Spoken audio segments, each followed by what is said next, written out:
Welcome, everybody, to tonight's online debate, The Great Hurst Rethink. In the wake of lockdown, there has been strong public support for a fundamental rethink of how we function as a society. In fact, a recent survey indicated that only 6% of the public want to return to the same type of economy as before the pandemic. But how can we harness this huge desire for change into real action? And how can we take what we've learnt this year to move towards a more restorative future for our communities?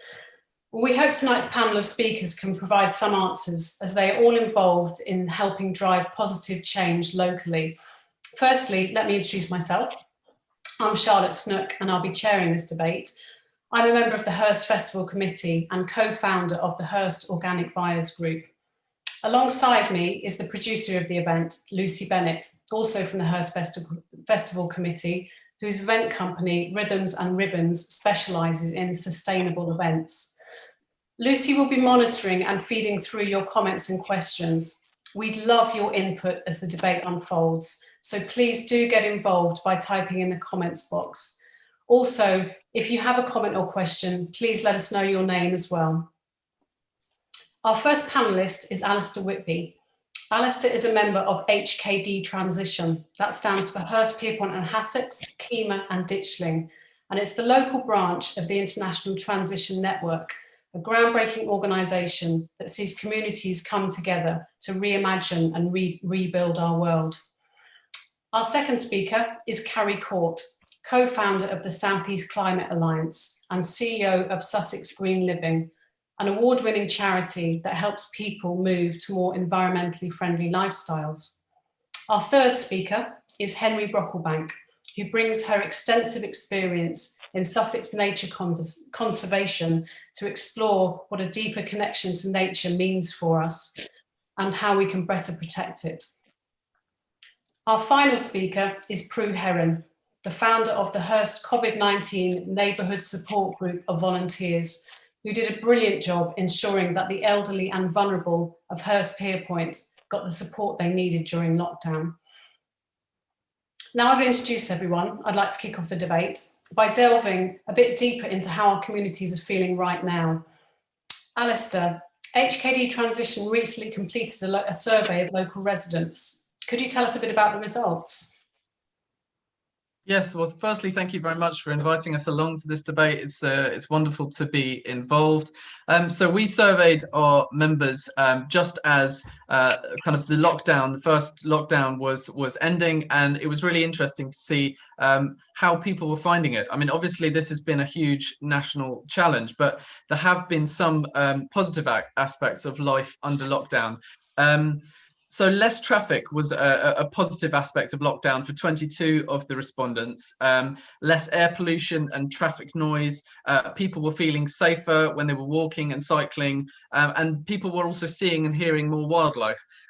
We saw pictures from around the globe of wildlife coming into town centres, and the dolphins in Venice, etc. But people in Hurst and Hassocks and the surrounding countryside were also seeing a benefit because they were out more. People wanted to continue quite a few of these changes in their own lives as well. So more consideration of where a journey is necessary, less traveling.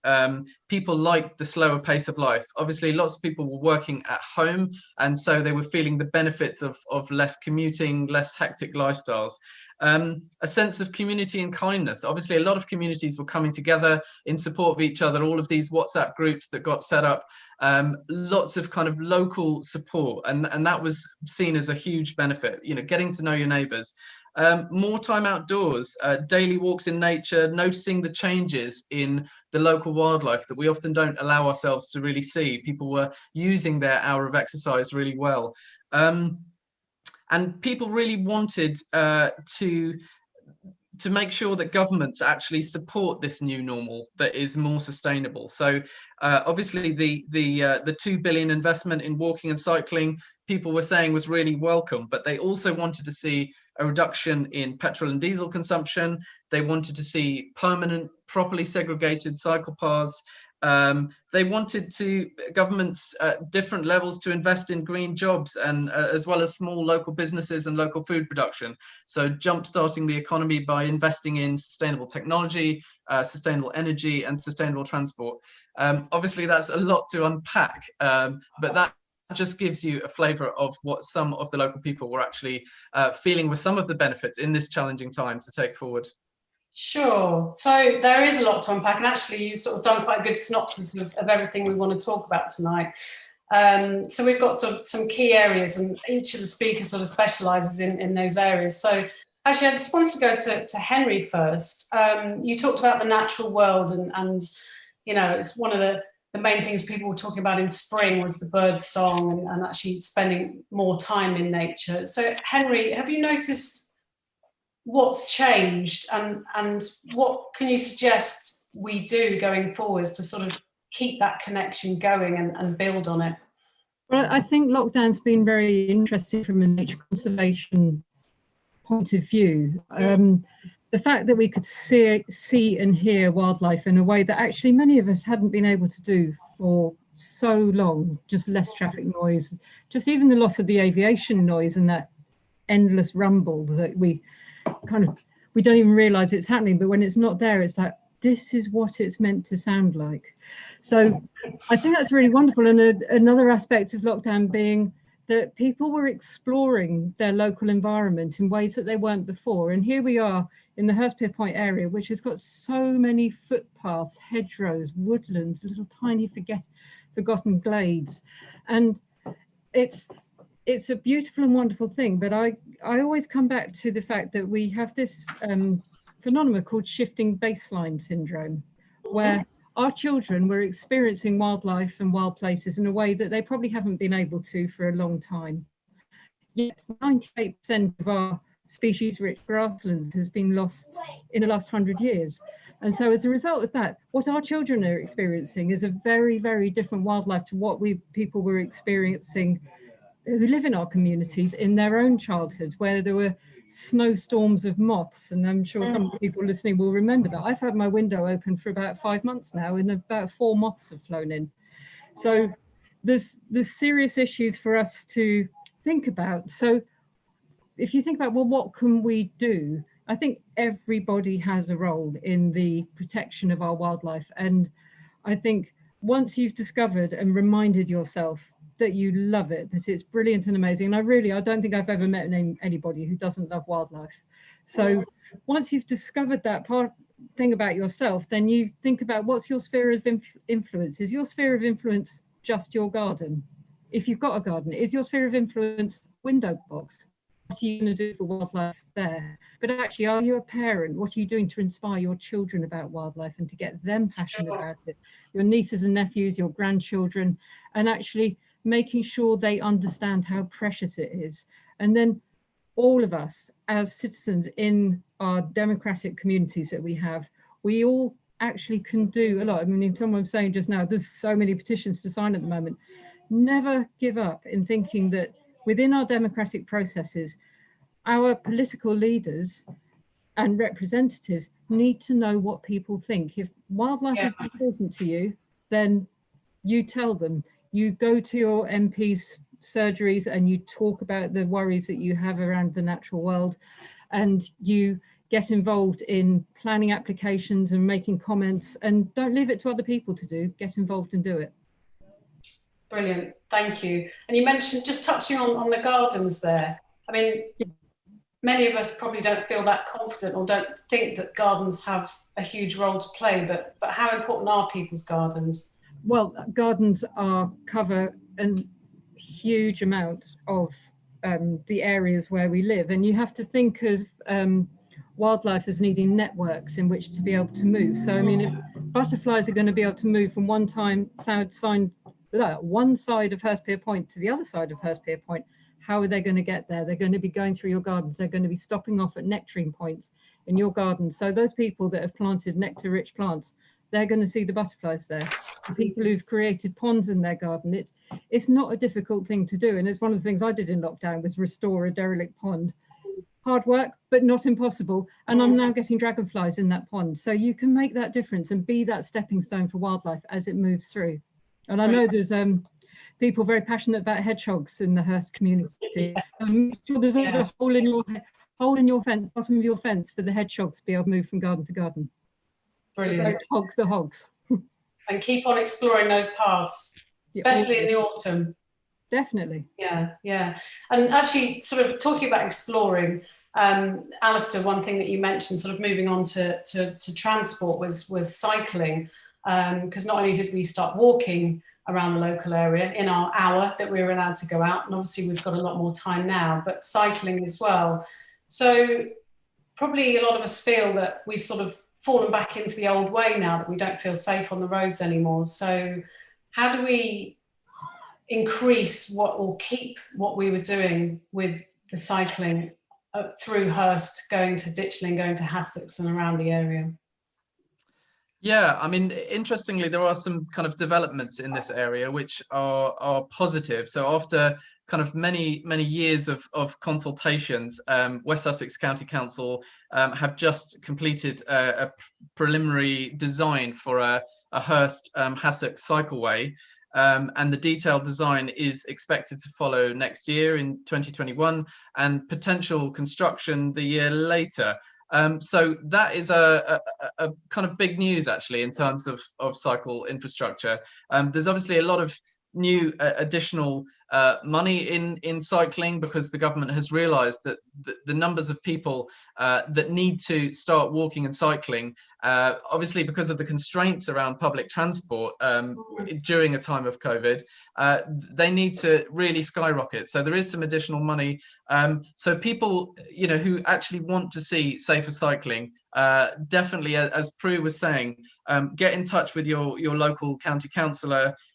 It really does help to hear from you. So if you live in the Hurst area, Joy Dennis. If you live in the Hassocks area, Kirsty Lord. You can also, for anybody else, just go to the West Sussex County Council website, and it's very easy, just a couple of clicks to find out who your local West Sussex County Councillor is, and just press home the point that you're absolutely keen on new cycling infrastructure, and the potential legacy from this whole, dire situation could be amazing new infrastructure where people actually feel safe on the roads again.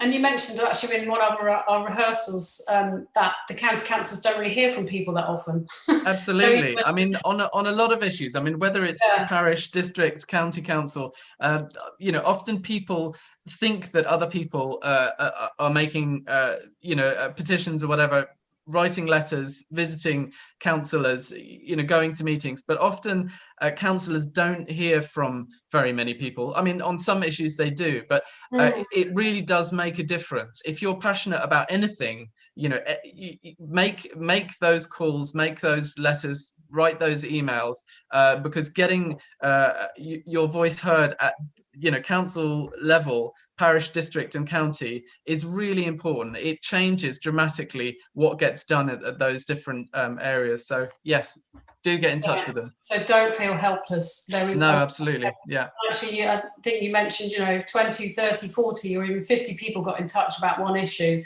then the councils will think that is strong public opinion. Very strong support. Yeah. Interesting. Just wanted to bring it on to Carrie now. So, I mean, Alistair mentioned in the whole sort of area of travel, cars on the road, and it being 2020, it does seem to be a sort of bit of a crossover. Everyone's talking about electric cars and that whole area. So, Carrie, have you got any tips on what people should be doing with their car? Don't drive them. Well, that's one thing, isn't it? Yeah, travel less. Walk or cycle. Walk or cycle preferably. But no, if you've got to travel, a lot of people are apprehensive about buying electric cars. This range anxiety.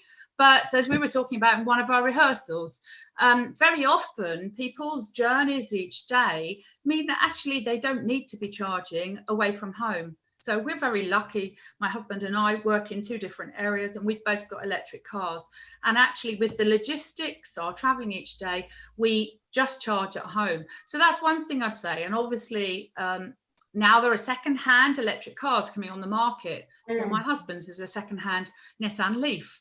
And he can go to Tolworth and back twice in one charge. One charge, yeah. So, you know, yeah, people need to sort of really learn about this and yeah, don't be fearful. And you can do 150 miles with a Nissan Leaf on one charge, and that would cost about £7.80 to charge for 150 miles. And that would be about £30 fossil fuel if you were in a petrol or diesel vehicle. So actually, although it costs a bit to buy the cars, actually the running costs once you've got them much cheaper. Yeah, so now is the time to be thinking about swapping. And the infrastructure is slowly improving, isn't it? Yeah, yeah. And Sussex Green Living, I think, do you have a guide, or is that where's a place that people can go to get more information? Well, there are in West Sussex, there is a Sussex EV Car Owners Club. So they're independent and unbiased. I can share the link with you. And they're EV car owners. And very often in non-COVID times, they'll pop up maybe at an event with a number of different vehicles, quite a number of the transition groups, Green and Staying. They've run EV car owners event, so people can come along that are interested and talk to car owners. And actually my final point is really, really important. If you buy an electric car, it's absolutely essential that you make sure that you buy your energy through the national grid from a clean renewable energy provider, which we can talk about. We were going to move on to that. So energy is a key thing, really, isn't it? You're talking about renewable energy. So if people want to make their lifestyle more sustainable, is that the main thing they should be doing? And how do you start going about it? Well, a lot of people know, and some very important people actually don't know, that you can buy clean renewable energy through the national grid. You don't have to put solar panels on your house. You don't have to have a wind turbine in your garden.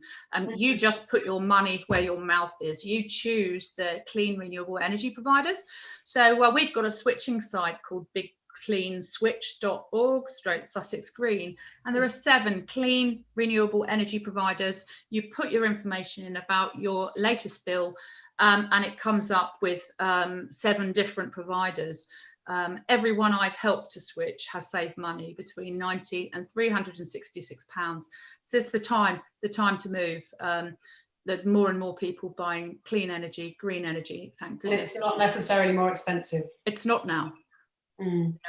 So before you think about getting an electric car, make sure your electricity is coming from a renewable source, because that's probably the sort of connection that a lot of people might not have made. No. So it's looking at the renewables. Sorry, Henry, you putting your hand up there.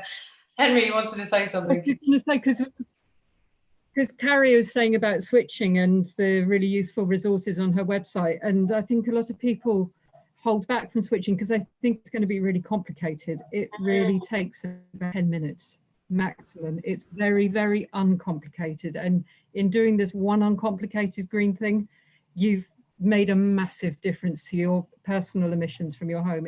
10 minutes, all it takes. We actually help people at the Horsham Repair Cafe. So maybe at your new repair cafe, that's something that you can offer. It's just someone sitting with a computer and helping people that otherwise probably wouldn't do it because they haven't got a computer or they're too anxious about it. So you mentioned Repair Cafe there. So sorry, Prue, we will bring you in, but so Repair Cafes is mentioned quite a lot, and Alistair, you've got news on possibly another local one opening up. Yes, indeed. So one of the initiatives that actually came out of this discussion around what kind of potential positive things we wanted to continue, we had quite an interesting Zoom discussion with HKD members, and one of the things that came up again and again was around the circular economy and how do we shift away from this kind of linear system at the moment, where you buy something, it breaks within a few months, or typically a week after the warranty is finished, and then it goes into landfill. How do we actually create a system of working that isn't destroying the planet? And repair cafes are one of the things that makes a really big difference in this kind of area, because a lot of these things are fixable.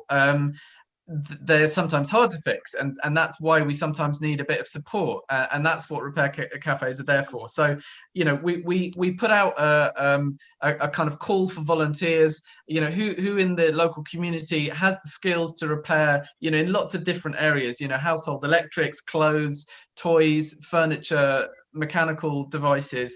And we've already had an amazing response. 16 people have come forward saying that they're very willing to offer their skills. So this autumn, we will be starting a new repair cafe in Hassocks to coincide with the Hassocks Market, which is on the 4th Sunday of the month. So we're going to have a dry run. It's going to be at the URC church in Hassocks, but everybody from the local villages are obviously welcome to bring their stuff along. We're going to have a dry run in October with the hope, fingers crossed, it will actually go ahead, with all the new kind of lockdown restrictions that we have coming in. But very much the plan at the moment is to have a regular monthly repair cafe that serves all the villages in this area, starting from November. And this builds on the really good efforts of, for example, the Burgess Hill Repair Cafe and lots of others that have started up. So don't chuck it out.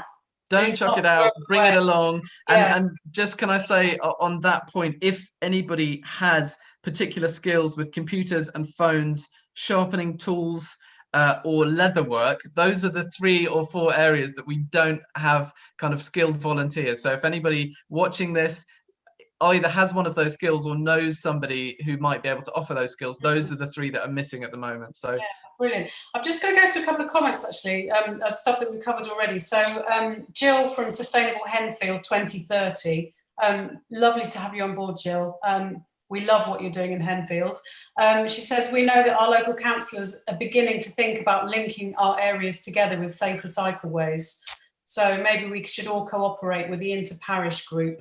So point taken. Yeah, Jill, absolutely. and we should. I mean, and the more people are pushing for this, as I said, at the different levels, because both the parish, district and county all have different areas of responsibility, but the more that we can tell them that we are very keen on cycling infrastructure and just all of the stuff that we've been talking about, renewable energy charging points for vehicles outside all the shops, all of these kind of issues. If you let your local councillors know that this is what you really want to bring into your local community to make you shop in the local district, all the rest of it, it really does help. And just on that point of kind of finance cycling, I did see just in the last week there was a recent Oxford University study which found that for every £1 that you put into walking and cycling infrastructure, you get £13 of new business and local benefits.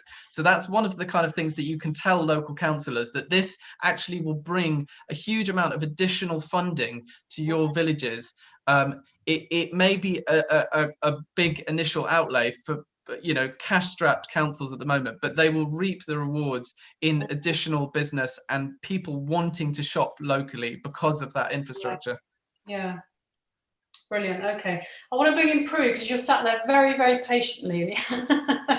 So I'm going to move on to talk about communities as well. So Prue, you're obviously mobilised an army of volunteers during lockdown, which has since finished. But we sort of wanted, the reason we had you on board is really your experience of how easy that was and the sort of things that we can do going forwards to keep those sort of street-wide and neighbourhood-wide groups and communities going. Yes, thanks for having me on the panel. Something rather remarkable happened at the beginning of the lockdown. It was remarkable to me, and that was the way that everybody came forward so willingly and we were able to mobilise people so quickly, whereas across the country the NHS was setting up this, I don't know if people even heard of it, of the Good Sam operation, that unfortunately didn't really happen. It didn't really happen, and that was because we could set something up very, very locally. Everybody knew each other. It was safe. We didn't do all the DBS checks. It was like the war. That's, you know, we just got it in place, and it worked fantastically and smoothly and easily. And how did you do that? Was it using a particular technology? Well, no, it was literally just setting up a structure, putting an ad on Hurst Point Hub for so some Facebook. coordinators. Yeah, Facebook, and who should come forward but 5 fantastic, the perfect people, and they then coordinate a whole lot. So we ended up with about 200 volunteers, and we've estimated that they carried out over 5,000 tasks during that time, getting prescriptions and things. So the question is, what do we learn from that? We learn that, well, all the people who the volunteers reported back how enriched their lives were as a result of doing it. They got enormous pleasure from helping. There were friends made, really good friends made, and a lot of, we've put the whole group into lockdown for the moment, our own lockdown, into mothballs, but it's ready to be mobilised again, you know, if we need it now. So it depends on, of course, on people not being at work and furloughed and that kind of thing. So it's there, but now I think the NHS system, hopefully, is in a better position to take over a lot of what. But the only thing is that people really did like the locality of it and getting to know each other and flexibility. Back to the future, you know, it is like going back to looking after your own little village, whether it's Sussex or Ditchling or Hurst. You know somebody in the next road. It brings it invigorates it, and it brings something new in. And I actually think that the pandemic has given us, horrible as it is, a huge gift as well, and a huge wake-up call. And to get more involved in your local community, regardless of whether you're here 5 days a week or 2 days a week. And just things like cycle lanes and just look at our lives differently. Not closing ourselves off. So you mentioned something about having sort of street groups, because actually one thing, I mean, I noticed on my road is that we loved our Thursday evenings, because we all emerged out of our houses and did the classic carers, and actually got to know the neighbours down, you know, from a distance, obviously, but we all got to know each other, and we all miss that now. And we all said we'd love that to happen again. But why shouldn't it happen again? So well, in College Lane we have two neighbours in College Lane. We're chatting about just this thing that they didn't know the people across the road, and they decided to have a summer and a winter get together of, so you can only have, you've got to limit it, so many neighbours, and also limited it for 2 hours so it can become unwieldy. And it happens in the summer and the winter, and they take it in turns to host it. All the neighbours had a label on them, so that was Jove number 7. The children came, and we ended up with old people giving history information to the kids, and everybody having a few drinks for 2 hours, and it's made a phenomenal difference. I can't tell you, it's 2 years now, and we go out in the morning and we say hello to people that we didn't know. We've got a little WhatsApp group, and if everybody did it round Hurst, and there's no hardship at all, nothing. No. And it's making use of the social technology that we've got, so whether it's WhatsApp or Facebook group or whatever it is, like, you know, that's something we can all do, is get to know that, or have the numbers and get to know the neighbours on your street. Okay, so talking, I mean, this sort of feeds in from communities and supporting local is the whole area of shopping and food. So our local shops were a lot busier during lockdown, and people were tending to buy more often, more locally, and actually probably sort of spend a bit longer valuing their food and home cooking food. I mean, this is sort of open question to the whole panel, really, is how do we carry on with that and not slip back into just relying on the big supermarkets, and encouraging local shopping more often. I mean, for me, I'm from just outside Hurst Point in New Timber, and I found that we basically, there's only one shop in New Timber, and it's probably in Poynings, which is Rushfield's Garden Centre. And I found that for me, they were such an example of a community bonding experience, that they were started from scratch. They started delivery service, and they were looking after their vulnerable customers. And so for me, I feel such a loyalty towards them as part of my community, that for them and other shops that I've used, I've really felt helped me and my family during lockdown. I can't ever go back to not using them. So that's one shop. But I mean, it's same for other shops in Hurst Point as well, that they helped me and I won't forget it. Yeah, I was just going to say that there are actually a lot locally that are trying to do their bit. I mean, you've got, obviously, Charlotte, you've been involved in setting up the Hurst Organic Buyers, a new food cooperative. But even outside, and perhaps you want to say something about that, but even outside of that, Gibson's, the greengrocers in Hurst, sells flowers that are local from Hurst, that are not wrapped in plastic and not flown from halfway across the world. You know, in Sayers Common, you also have a community shop that sells local produce. You've got Fig Tree Restaurant, which has a focus on locally sourced food. Hampers Deli also have a lot of their own produce that they sell, and they also encourage people to bring their own kind of Tupperware for things like coleslaw. And just down the road in Hassocks and Ditchling, the Sussex Peasant, which is an amazing initiative which kind of brings together just Sussex local farms. So they only source all of their produce from organic local farms. So it's all seasonal, it's all local, and it's all organic, which is incredible. So it takes away any kind of question about the source of the food, and they come once a week to Ditchling and Hassocks. So if there's a desire for that, I'm sure they may be able to come to Hurst as well, but it's very, very close. So we do, sorry? He's looking into it. Oh, really? Okay. Yeah. So, I mean, we are blessed with a real wealth of, local sustainable suppliers. And as others have said, these are the people that managed to continue through lockdown, providing food for the local community. When you couldn't get slot at Tesco's. When you couldn't get anything else, they were there. And we need to support these local producers and farmers who are producing amazing, good quality local food. Yeah.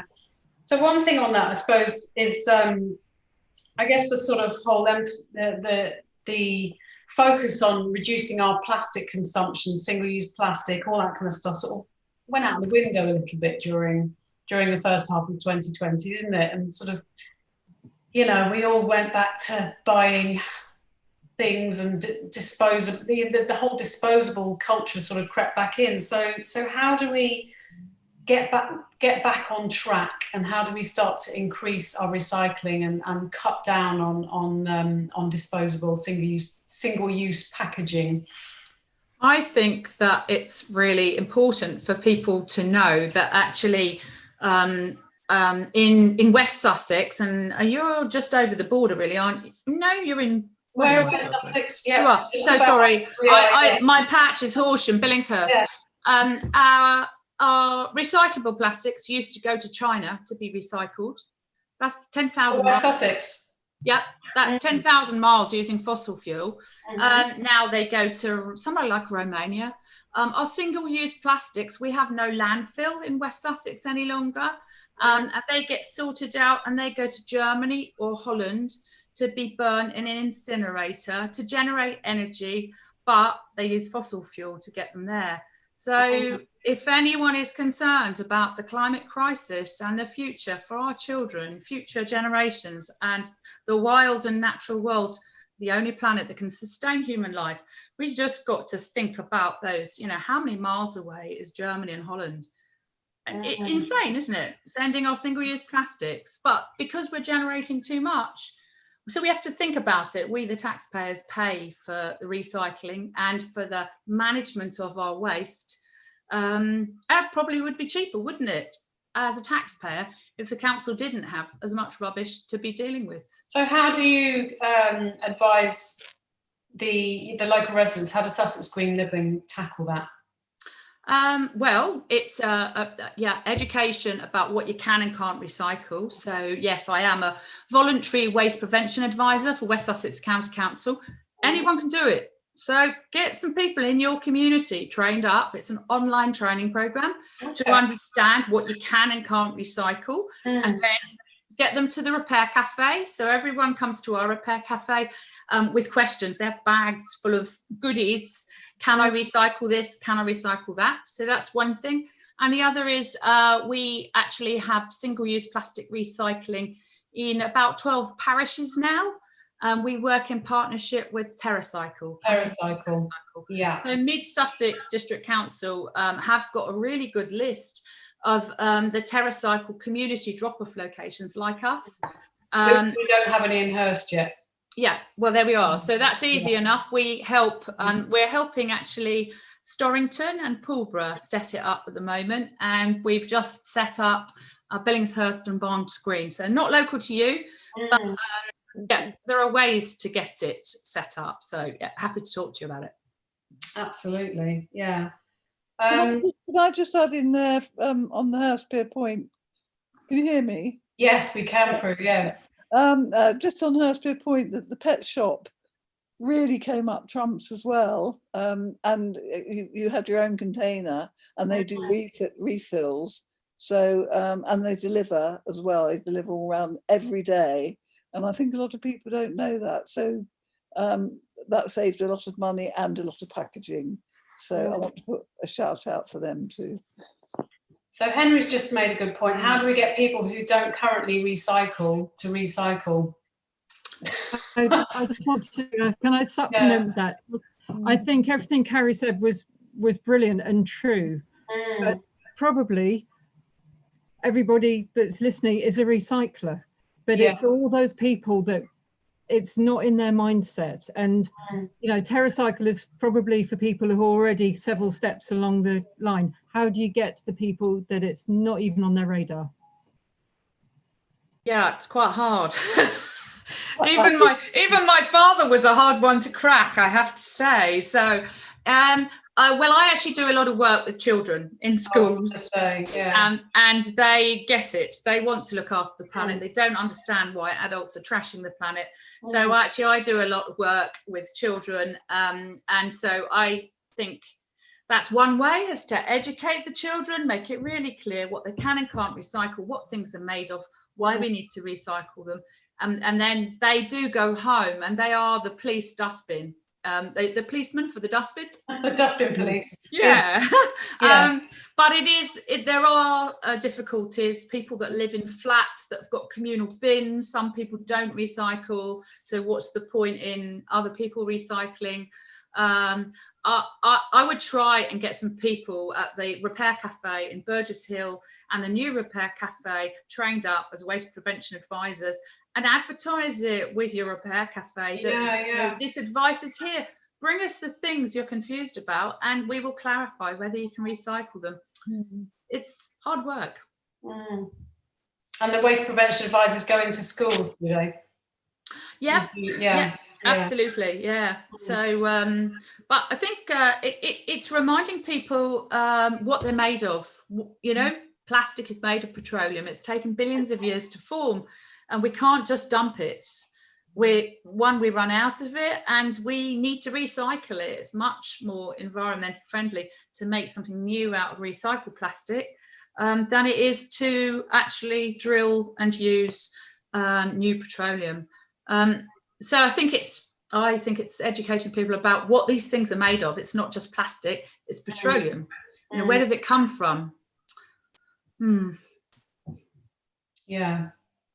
We have one planet, you know, we have got too many people on this planet, you know, 7.5 billion people, and we're all taking too much. And think about where it's going. You know, when it was going to our hard plastics to China, that's insane. We buy it from China 10,000 miles. We use it once, we send it back to China 10,000 miles. They make something new, plastic, it comes back 10,000 miles using fossil fuel. It's getting these messages over, isn't it? Yeah, okay. Right, so we've been going about 40 minutes now, so we are going to move over to some questions from the audience.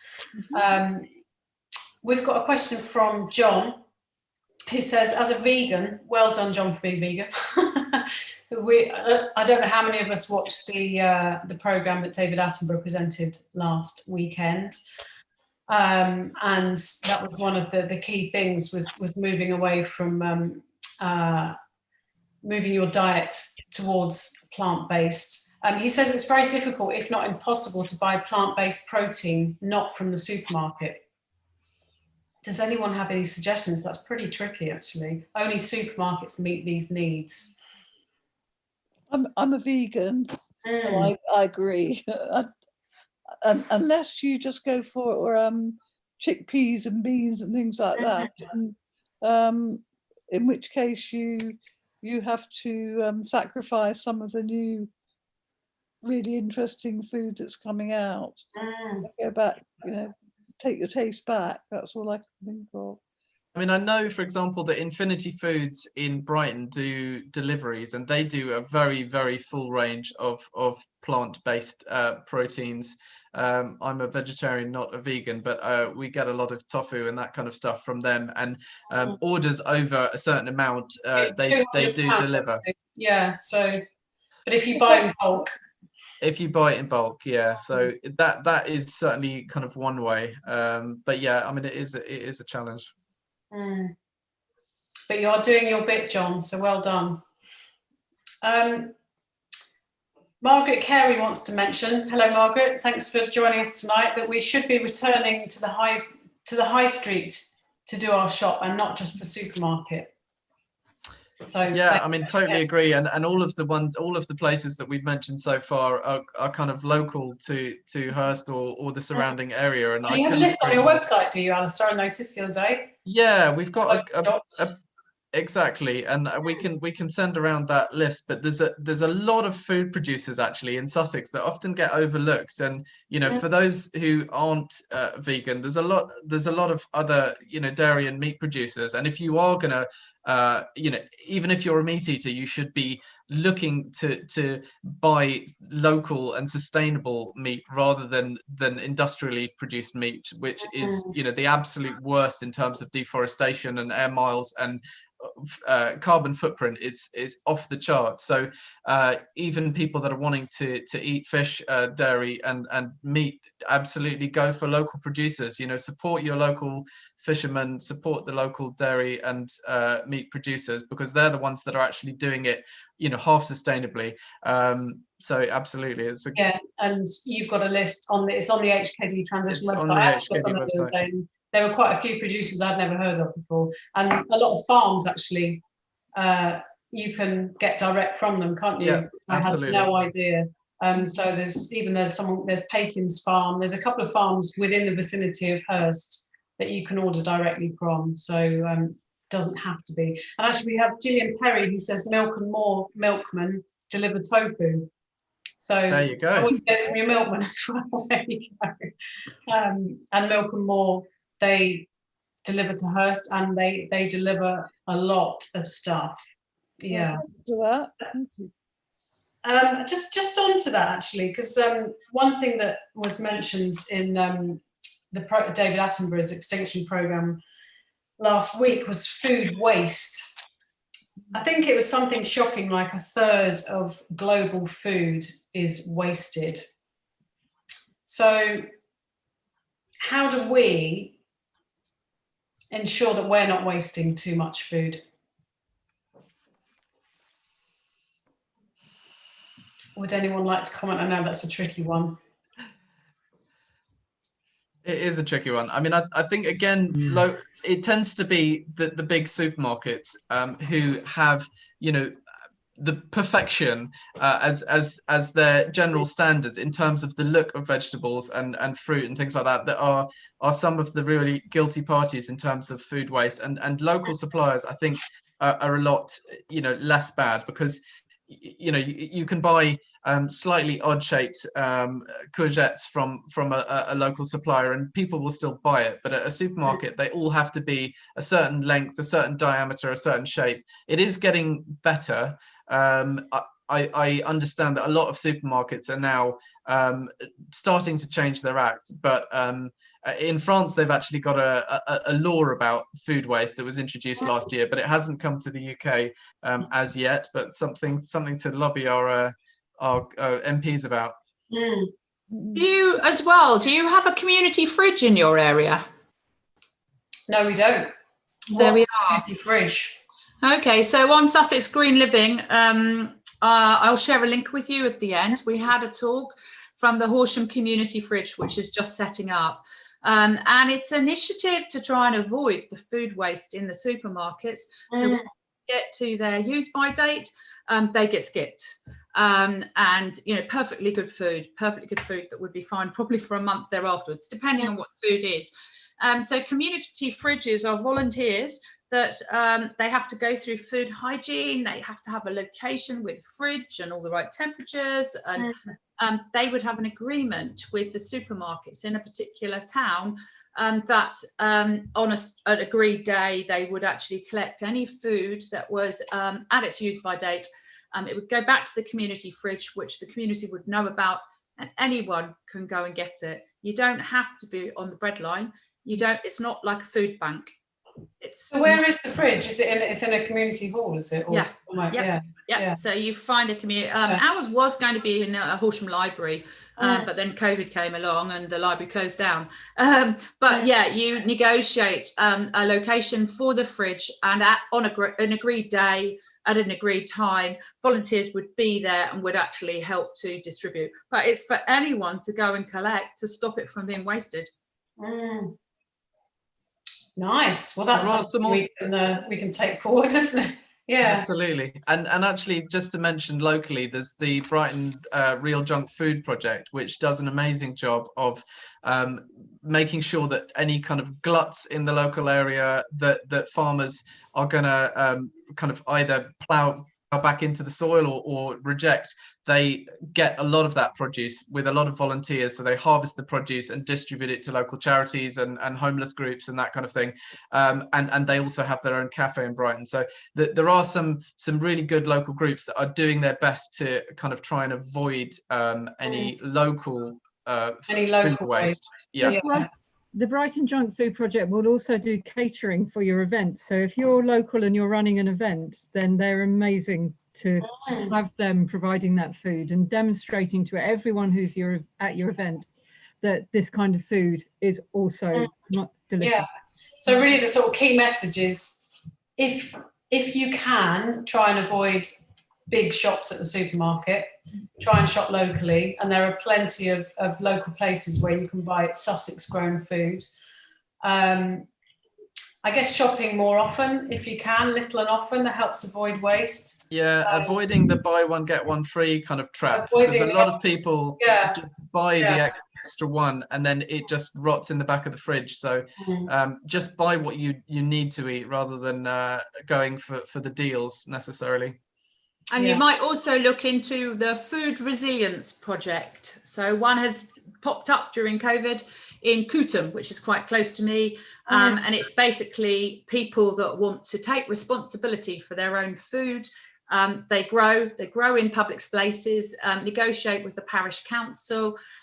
They do a little bit of foraging. They do food exchanges. So you've got a glut of courgettes, you might exchange it with someone else in the group with a glut of tomatoes. So if you look up, it was set up by XR Croydon. So look up Food Resilience Project. Okay.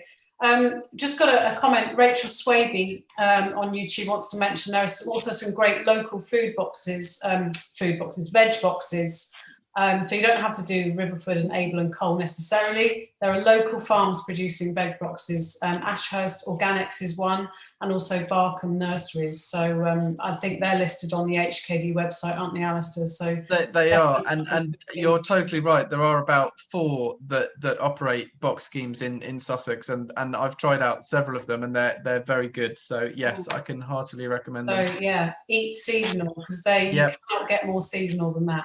No. Yeah, and they give recipes as well, don't they? So yeah. Also, grow your own food in the winter. I'm ashamed to say, at my right old age, and I'm not telling you how old I am, I actually didn't realise until a couple of years ago that you could grow salad in your garden throughout the winter. And that's something to be ashamed of, to have reached my age and only a few years ago realised that.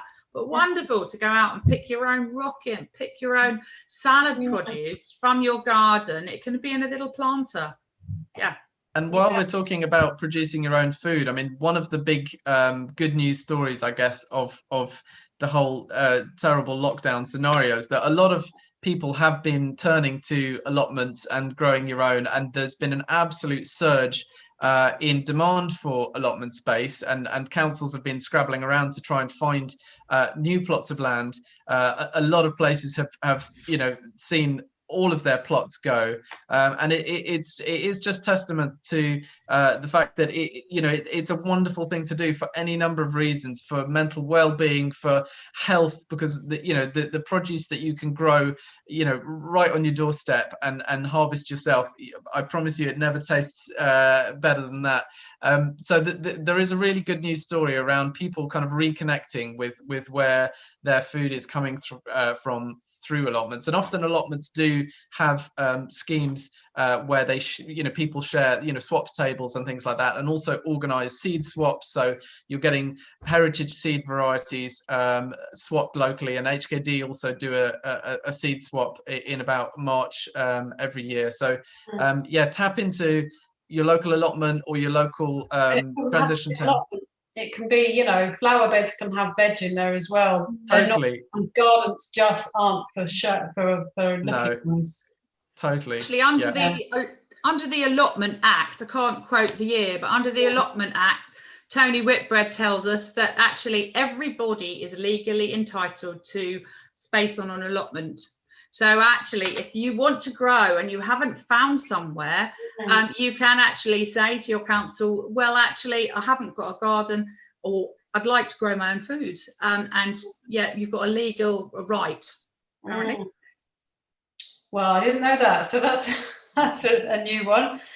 We have the right. We've got a couple of comments coming actually. So we've got Georgina Judd. Hi Georgie. She said it's important to keep pressure on supermarkets to improve packaging and waste, as people will always shop at supermarkets because of the convenience.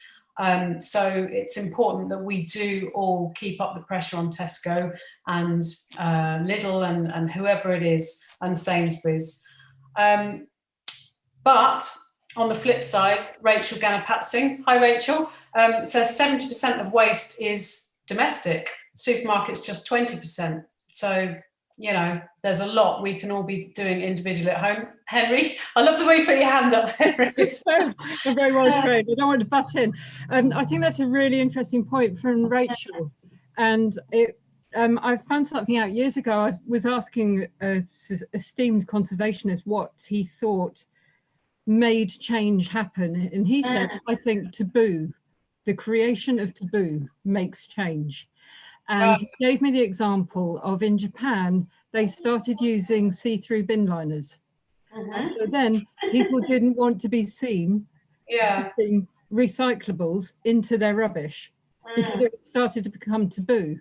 And so just a very simple act upped the recycling in Japan by dramatic percentages, because there was a taboo and people didn't want to be seen doing it. So there are ways to change our mindsets, and I think that we can all easily point a finger at supermarkets, but it's there in our own homes every single day. And if it's children, it's really. I think go back to a point that Carrie made earlier on. It's getting the kids to do it, isn't it? And almost shame the parents sometimes.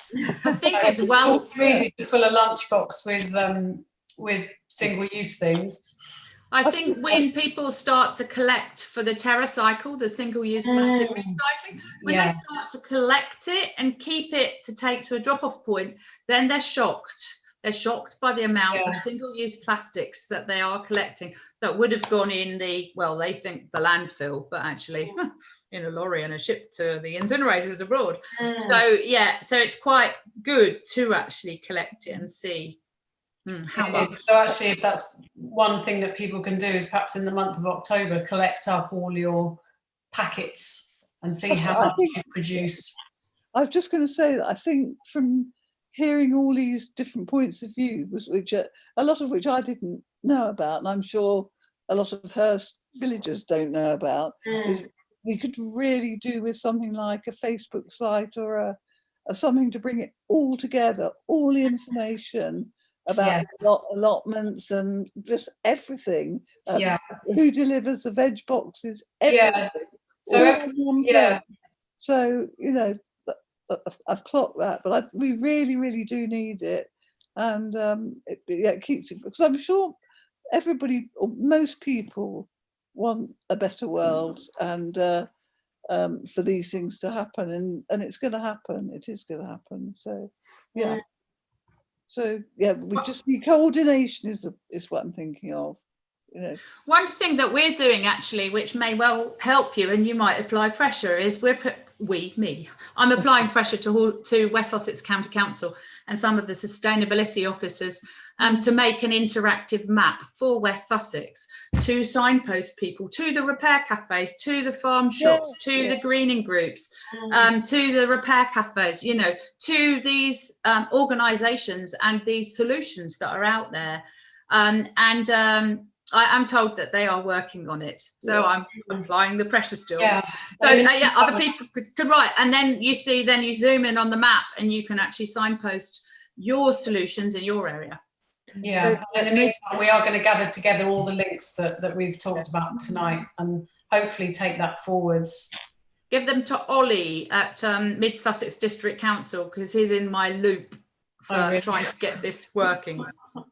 Well, we'll be putting all the links to the websites we've mentioned on the Hurst Festival website straight afterwards, and also gathering together the names of anyone who wants to sort of come together into a working group to see sort of how we, you know, galvanise all these things that we've talked about. I do have a couple of questions. One thing that we mentioned, actually sort of going back to community Prue, about getting, helping the more vulnerable people in the community. Sorry, we sort of spent quite a lot of time talking about food, but sort of going back now that we're entering autumn, winter, helping the vulnerable. Now you mentioned, Prue, that a lot of services seem to be going online. And app-based. So how do we help people who don't really have a great knowledge of technology, who are sort of feeling like they're being left behind? How do we help them in the next 6 months to a year, and then sort of keep that support network in place? Well, this is my big bee in my bonnet. I knew it is. That's why I've asked you this question. You know, suddenly you get this group of people, you know, post-war, and they get to this age, and suddenly they're told that they have to download an app or go online or apply for their prescriptions online or make their appointments, and they haven't got a clue, and why should they have? And I think it's been very prejudicial against that group of people, and I don't care what anybody says. If they're very difficult to use, they're not easy. Using a laptop or whatever, that there'll always be something, you know, this needs backing up or that, which means nothing. Which means they're sort of losing access to the services they need. Yeah, they might have a brick phone which you can't have an app on. Yeah, it's very good for calling somebody. And I imagine, I don't know what the percentage in just our village is of those people who are then rendered dependent on somebody else younger to sort things out for them, and to me it's wicked. So funny enough, we're talking about this today too, about we're talking about possibly, like for instance, the GP practices, there's a meeting tomorrow with them about how we can get lifts for people as the pandemic, if it ranks up. There was nobody to give people lifts, age concerns closed down, all the rest of it. And what we were thinking, how can we get this up-to-date information round to those people? And we did think about Hurst Life and Village Voice. I would like to see them both have a section every issue with up-to-date news from the GP, which I've suggested before. Every single issue. It's 20 hours. Just so that, or even a letter. If God forbid, if we have to send a letter or a postcard, that's what those people are used to, and we shouldn't just expect them suddenly to have to rely on something they can't use. And why should they use it as well if they so that's what I think we should do. We should all think of how we can let the people who aren't IT literate have information which they need. This new structure we've put in now for helping people, it's an upwards and downwards structure, so we can feed information up and down. So that's one way we can do that as well. We can use that too. And we talked about almost having people coming forwards as tech buddies, didn't we? Well, yeah, I think that would be a very good idea. Yeah, it's still, you're still going back to making that person have to rely on somebody younger, and I think it's quite insulting in some ways. We're just saying, we recognise that you lived in a different era when you weren't brought up with that, and it's not their fault. And I think we should recognise them and play to whatever they are used to. Okay, well, it's a difficult one, isn't it? Yeah. But probably one that should be borne in mind when we're thinking about volunteering or how we can help our neighbours. Mind you, some elderly people, not all for sure, but some elderly people might quite like having that intergenerational relationship. So maybe there's a survey to be done. Yeah, definitely.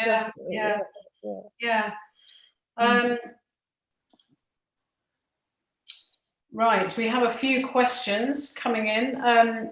So just going back to the allotments, actually, we've got a question from, well, not a question, a comment from Anne Eves.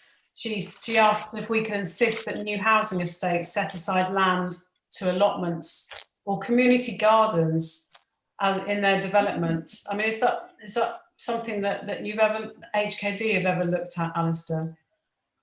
Yeah, I mean, quite often we'll try and make a point of commenting if there is a new development, and there's been several around Hassocks and Hurst, and we all can make sure or try and push the developers as much as we can, because there is always certain amounts of money that are tied to developments for local community projects. So again, I would just urge people to try and make their voices heard about kind of what their priorities are, and if the priority is land for allotments, then that's possibly something that can happen. But yeah, I mean, I think it's a very positive thing to suggest that whenever there is new housing development, there should be kind of new community space of all kinds, but certainly spaces where people can grow food is a very positive suggestion. Yeah. And there's actually an example of that in Henfield, the new housing development next to what used to be called the Cat and Canary pub. Don't know if anyone's seen it. And they have a community allotment there, and it's just lovely because you see all the little kids and then the older people in there, and there's free veg being handed out. Yeah, okay. One thing we haven't touched on, going back to green energy, Carrie, and probably one thing that people are thinking about possibly is generating their own energy through solar panels. Is that something that you could give us a bit of information on how we go about doing that and what support is available? Well, On the 29th of September, our Horsham Future Forum, which is our weekly, it's what we call our weekly event now, every Tuesday at 7 o'clock. It is entitled Horsham, but anyone's welcome, and we get people from all over the world. It's free. We've got a speaker from Cambridge Carbon Footprint. I'm talking about the green homes grants from the government, which have been launched this September. It's really, really important that people actually take advantage of these grants. So it's you called can the Green actually, Homes Grant. yeah, that's right.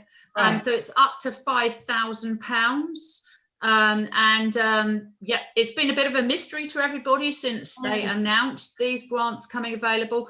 But yeah, Cambridge Carbon Footprint are going to actually explain how you go about applying. We've actually just applied for an air source heat pump using that grant, but yeah, we'll reveal how people go about it. And those grants have to have been, I think the deadline is the end of March. So that's one thing I would get people to find out about, the grants, maybe attending our event using Zoom. And the other is there's an organisation called Warmer Sussex. Again, they came along and talked at the Horsham Climate Cafe, which we run using Zoom. And they actually provide, there's a coordinator who will go out to people's homes and they'll do a whole house survey. And solar would be one that they would be able to advise on. They're totally independent and unbiased. They'll look at ways that you can reduce your energy use, save money, and obviously reduce your carbon footprint. And then you can actually, they help you get prices from 3 suppliers for, say, solar, air source, whatever your home would really benefit from. So you can contact them and yeah, you just pay a fee. I thought it was £200, but someone just emailed me saying it was less than that. You pay this fee and they'll come out and they'll hold your hand through the process of getting the quotes. Amazing. Just to add to that, Charlotte, there's another group called BESCO, which is the Brighton and Hove Energy Services Cooperative.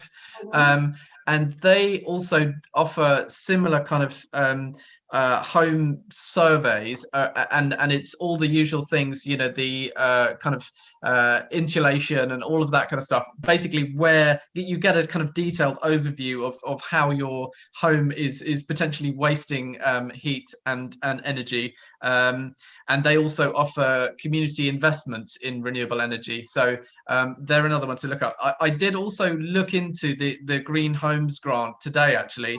And these grants are basically for anybody who wants to put in decent insulation, you know, triple glazing, efficient boilers. They have to be homeowners. Do you know? Any homeowner, yeah. But also landlords, actually, interestingly enough, they're offering up to £5,000 for landlords to make you know, these improvements to houses that they're letting out. So homeowners and landlords. And it does look very positive, actually. And there is actually a new government kind of web page, which I can also add to the list of links, which has all of the different kind of hoops that you need to jump through, essentially, to get the £5,000, or it's £10,000 if you get any kind of other, you know, government assistance, whether it's you know, kind of through taxes or whatever. So people can get up to £10,000 towards these kind of energy improvements to their houses. So which is saving money. Absolutely, yeah, hugely. And it's the only way we're actually going to achieve zero emissions by 2030 is to save energy, reduce our energy use, insulate up, green up the energy, and yeah, and then save money along the way. So really take advantage of these grants. Yeah. Okay. Well, we will post those links afterwards. We have a comment from John. He says there is supposed to be a proportion of social housing in each development. Won't the new planning regulations, or lack of, ride roughshod over the community? So I guess this is probably a chance to possibly comment on the new planning regulations and what we can do as a community, really, to express our opinions, to to those in power. Does anyone would anyone like to comment on that? Henry? I'd like to comment. Yes, the new housing regulations are a real risk. This is where Boris's mantra of build, build, build is manifesting itself in a forthcoming white paper and some changes in the national planning policy framework. And they put our environment here in Sussex in serious risk, I mean, all over the country. However, things like the balance of social housing and the impact on the natural environment are both absolutely critical in this, as are other issues. So it's my turn to point people to websites. The Sussex Wildlife Trust have written a blog recently outlining the actual issues to look out for, but also saying we're going to unpick these a little bit at the Wildlife Trust and show people how to respond to these consultations, because responding to national consultations is really, really tricky. I mean, sometimes so it's in consultation at the moment. Yeah, so it's in consultation, and our MP Andrew Griffiths is absolutely really understands and knows about these, and so write to him about your concerns so he can say with real confidence, my constituents are concerned. So, you know, he will listen. Okay. I think we just had a comment. Alison Bennett said that you have until the 31st of October to respond to that consultation. So that's just a little update. So it is not necessarily a given. We can try and make our voices heard. Yeah. I think, you know, we're here in a conservative constituency where our MP is going to really work with us to help have as much influence as possible on this national policy. Okay. Georgina Judd has asked, sorry, this is a slight tangent here. Are there any initiatives looking at home wastewater recycling? Because that's something we haven't really touched on, is it? Is water use, and you know, the wasting of water that's been through quite an extensive treatment process to get to our taps. I don't know whether the Green Homes grants will cover that. What do you think, Alistair? I didn't see anything on the website today, to be honest, but you know, it's something, you know, wastewater is a massive issue. I mean, I think a lot of people actually don't realize that when we flush the toilet, it's you know, pristine drinking water that we're flushing, and it's kind of insane that we treat kind of all of our water, you know, in the same way. A lot of countries like Australia have systems for utilizing grey water. And so, for example, the toilet will be flushed with water that's already been used in the house. And, you know, there are systems, you know, in this country where you can install those kind of systems, but they're very prohibitively expensive. And it's a real crying shame, because, again, something that a lot of people don't realize is that we're actually incredibly at risk in terms of water, particularly in the southeast of England. I mean, per capita, we have a worse kind of water situation than people living in Morocco, just because of the sheer numbers of people that are living in the southeast and the huge cities that we've got here, like London. So it kind of water is a massive kind of crisis in the waiting. And I completely agree that we should be utilizing rainwater harvesting systems much better. You know, everybody should be having water butts or multiple water butts in their gardens. You know, not watering their lawns, not filling up you know, kind of big paddling pools and things like that in the garden. It's really difficult when we've had a summer like we just have with, you know, hot weather. But you know, the water crisis is coming for the southeast of England. It's really just a matter of time before, you know, the crunch hits in terms of when we're going to get more kind of draconian restrictions on our water use. Because if you look at all the projections, and with climate change, you know, reducing the amount of water we're getting at the right times, you know, we're getting flash floods in the summer, which just kind of run straight off the hillsides and into the sea. It's a real problem. So I agree. We should be doing a lot more around our water security. I'd just like to add around water that when new homes are being built, then there are regulations about energy efficiency in new homes, but there are no regulations about water efficiency in new homes. And if there's something that we should all be fighting for in any legislation about development that we're going to have, then actually making sure that our homes have got efficient systems for water, so they're reusing as much grey water as possible and as little water as possible in things like toilet flushing. The technology is there. We don't have to use gallons and gallons of water to flush a toilet anymore. The technology is there so that we can do it with 2. Absolutely. And actually, there are a lot of free gadgets that you can get, you know, whether it's water hippos to put in your toilet, or these efficient kind of nozzles that you can put on your taps, which reduce the flow of water and things like that. There's masses of these free gadgets that you can get from your local water company. So definitely look on the websites. We can also post some links, but most of the water companies offer these gadgets for free because they're also doing their darndest to try and reduce people's water footprints. So it's really, if people are interested in reducing their own water footprint, there's lots of kind of free help out there. Brilliant. Actually, on a week Tuesday, our Green Homes grants, the guy that's actually presenting, he's Tom Bragg, who's from Open Eco Homes. So he does workshops and all these things. So if you want to learn more even about that, join us next Tuesday, a week Brilliant. Tuesday. He's got some good tips.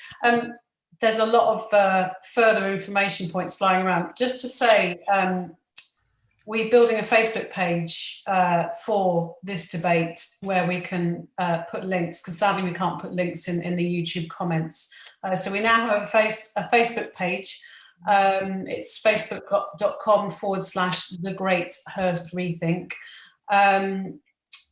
If you go onto our Hurst Festival event website, there is also a form for people to fill in,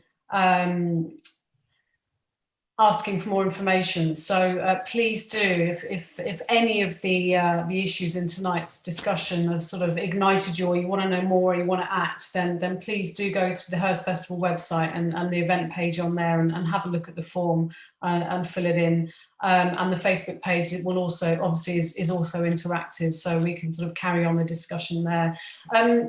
We're sort of nearing the end, really, so I'm just going to sort of give you a few more comments, and then I think we can start to wrap up. We've got update from Alison Bennett, so we don't have until the 31st of October to comment on the planning consultation. It's the 29th, so 2 less days. Oh, if you're sorry planning about to do it that. on the 30th, don't, it'll be too late. It's the 29th of October, and sort of really do have a look at that and comment. And from Kate Shanahan, hello Kate, is there one name that we can direct all our Hurst Pierpoint green issues to? That would be nice, wouldn't it, to have one name? Is that directing our questions is that to? within the parish council or the district council? Well, I'm guessing if she says Hurst Pierpoint, it's specifically the parish council initially, isn't it? Mm. Is there anybody watching that's on the parish council that can answer that question? Is it them? Find your environmental ally within the parish Yes, council. we don't know. It's a very interesting question, Kate, and we will try and find out for you. We'll put that on the Facebook page. And as the Hurst Festival, we will try and find out that answer for you as well. And this is another one from Kate as well on recycling. She's commenting that educating the kids and they will educate the adults. And plus, how do we make our village events, when we get back to them, of course, how do we make our village events more green? Most definitely have recycling bins. So many village events don't. We get invited with our green stand to lots of these events, and that's just unacceptable, isn't it? Try and actually choose food suppliers who will provide things in environmentally friendly ways, i.e. not all this single-use plastic and these plastic cups and, oh God, polystyrene food plates. Don't do it. Just choose your food suppliers. Find children that will do environmental performances and get your transition group involved. And Yeah, I just thought I would mention, because we haven't actually mentioned yet, that there are a couple of really good local Hurst initiatives, like Hurst Meadows, where the parish council are currently developing a management plan for the site. So there's a new community orchard there, and Georgina Judd, one of the people who was commenting earlier, and Laurie Jackson, who are both Hurstpierpoint based ecologists, are setting up monitoring and other wildlife events locally. There's also a wildlife group for Hurst and the area surrounding, called the Woodland Flora and Fauna Group, that people can get involved in. They do a lot of kind of days where they do ecological and wildlife surveying and actions in the local community. And of course, HKD Transition also do a lot of good work doing stream surveys and flood mitigation projects, you know, debris dam making and rain garden building and that kind of stuff. So if people are interested in getting stuck into really brilliant local kind of ecological and wildlife activities, there are plenty about. You just need to kind of find them. Again, we can put the links on whichever Facebook site or wherever that we choose, but there's lots to get involved in. And you don't have to spend hours, even just an hour a week. No, absolutely. Often these events are only for an hour and a half, you know, on a morning and a weekend or something like that. So it's not a huge time commitment, but the kind of the mental well-being benefits of helping out your local community and your local wildlife are huge, and you get to meet great people in the local community doing these fantastic efforts. So. Brilliant. Okay. Just one more comment from Juliet Merrifield. She's mentioned that there is a solar group buying program called Solar Together. So I don't know if Carrie, have you heard of that? I haven't. No. Is it Or Your Way? Or going over to East Sussex? Don't know. Juliet? Don't know. Yeah, we'll look into that. Yeah. Okay. So we have about 10 minutes left, actually. So one thing that we wanted to do is have some sort of real clear takeaways from each of our 4 speakers. You know, the one key thing that people should do. So, Prue, if I come to you first, if there's one thing that you want in your area, sort of talking about community and building a stronger community, what would you want to say to people? I think what I said at the beginning, think of Back to the Future, that we might be fantastically technologically advanced, but we have lost so much in our quality of life. And quality of life, as we all found out during lockdown, is about other human beings and socializing and just saying hello to somebody. And I would like anybody watching this to take away a resolution to talk to even one more person, one neighbour per day, or do what our 2 neighbours have done and set up a summer and a winter couple of hours, get together and get to know each other, introduce strangers, get to know each other, and then you have somebody you say hello to in the morning. You watch out for each other, you know, if there's somebody who hasn't been seen. Just those little things that you used to get in the olden days. Bring some of that back. Now, that's my message to everybody. And we have a much better world. So get to know the people on your street. Okay. Alistair, how about you? Well, something that hasn't really come up, but I think is really important, is actually just making sure that any money that people do have, make sure your money is working with your principles rather than against your principles.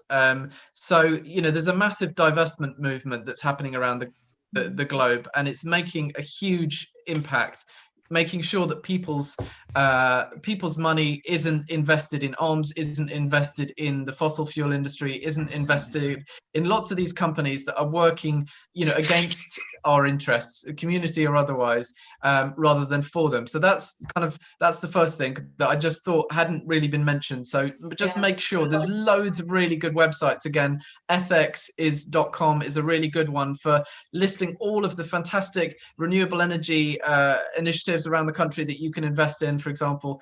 But kind of my one takeaway is for people just to get involved locally. You know, whatever people are inspired about, whether it's, you know, food or energy or cycling or seed swaps or whatever. You know, there are really great things happening locally, but they need your support. They need you to get stuck in. So, you know, whatever it is that you're passionate about, just get stuck in locally, and we can really change the picture of where we're at the moment. Brilliant. Okay, so 2 really. 2. I'm sorry, I cheated. Yeah, green investments and get involved locally. Okay, Henry, what's your top tip? My top tip, I think, a love of the natural world is part of a spectrum. Maybe someone's unaware, maybe they just love being in it, maybe they want to do something about it. Find your place on that spectrum. Just loving it and enjoying it is enough. We live in a really exquisite area, love nature, but go out. These opportunities are there with Laurie and George doing survey work, or writing off to MPs, or wherever it is. Do something. If you can do something for wildlife, just do it. Yeah, or join your local wildlife trust. Or join your local wildlife trust. Yeah. It's all there. Okay, brilliant. And finally, Carrie, what would be your one top tip to people for tonight? One would be around energy. Two, because Alistair had to. Well, it's all about energy, so Yeah. would be energy. Start with energy. Make sure that we're buying the electricity from a clean energy provider through the national grid. It's all about energy. Use less. Use less. I mean, even environmentalists I know that fill up the kettle and they boil it. You might be taking clean energy, but actually, why did you boil a whole kettle of water when you only needed 1 mug? So only boil up, only use the energy that you actually need. Really simple, isn't it? Turn the lights off, adults. It's not just the children that are at blame here. And conserve energy. So insulate your home, close the doors, and conserve the energy. So it's all about energy. Yeah. So make it green and don't use as much of it. And I mean, look at these grants. Take advantage of these grants and try and put solar on your home or your air source. Yeah, it's all about energy. Brilliant. Okay. So I'm just seeing if we have any more questions from the audience, which we don't. Audience, if you're still there, if we still have anyone watching, then you have about a minute to add a comment. If not, we will wrap up the debate. Is there anything else while we wait for any more comments to come through? Is there anything else? I mean, Alistair, you just mentioned green investments. So are there any other areas that we didn't cover that you thought we might carry? My pet subject is clothes and climate change. Yes. Fast fashion industry is the second most polluting industry on the planet. So people need to look at the labels in their clothes. Their clothes have all been made in places like Asia, 10,000 miles away, not travelling here on sailing ships, travelling here on cargo ships using fossil fuel. They're made fast, sold fast, dumped fast. And usually they end up in places like Africa, travelling another 10,000 miles to be dumped in a textile mountain in Africa. So wear the coat, love your clothes, use your clothes. Wishing, swapping, charity shops, Yes. And that's something that we don't do much of in Hurst, actually, is any sort of clothes swaps, or obviously we have the wonderful charity shop, which has sadly been closed. So there probably is a bit of a backlog. But, you know, shop in the charity shops, start a clothes swap. Yes. Yeah, we can do it. HKD were actually planning doing a big kind of clothes swapping event, and I think that went by the wayside because of the lockdown. But it's something, you know, when we're able to do again, I think there's a big local appetite for that. So yeah. And also, I think Lucy mentioned the other day when I was talking to her, it's the 30-time rule. If you're thinking about buying a new item of clothing, which we all do need to do, will I wear it 30 times? At least. At least. And buy it second hand. Yes. Humanity at Heart in Hassocks open now, so that's a charity shop. Because often we don't want new clothes, we just want different clothes. So if someone else has worn it before, it doesn't really matter. Okay. Brilliant. So we haven't got any more questions. We just have lots of thanks apparently coming through. Someone's just mentioned Scrapless and Remake opening in Burgess Hill. Fashion upcycling. So yeah, Scrapless is opening next month for anyone who's sort of interested in refill shops and eco products. So look out for that. Lucy, the producer, was also mentioning Hurst Organic Buyers, which I didn't really want to blow my own trumpet, so I'm not going to really, but we have set up a buying group in Hurst.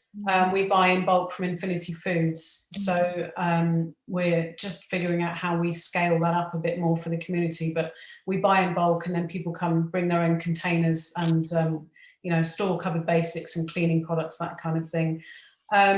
Lucy's also mentioning HKD Transition. I think even though the H is for Hurst, a lot of people haven't heard of you guys. And your newsletters are brilliant. You're one of the few emails that I actually read. So sign up for the HKD Transition newsletter, and we'll get more people in Hurst involved. So we're actually at 8:30 now. So if there's any other comments anyone wants to make, if not, we will leave it there. So this is your last shout, anyone. Just do something. Do anything. Help. Help the planet. Help you people. We have a comment from our Hurst Festival manager. Remember to fill in the form on the event webpage. We would love people's feedback. Please fill in the form.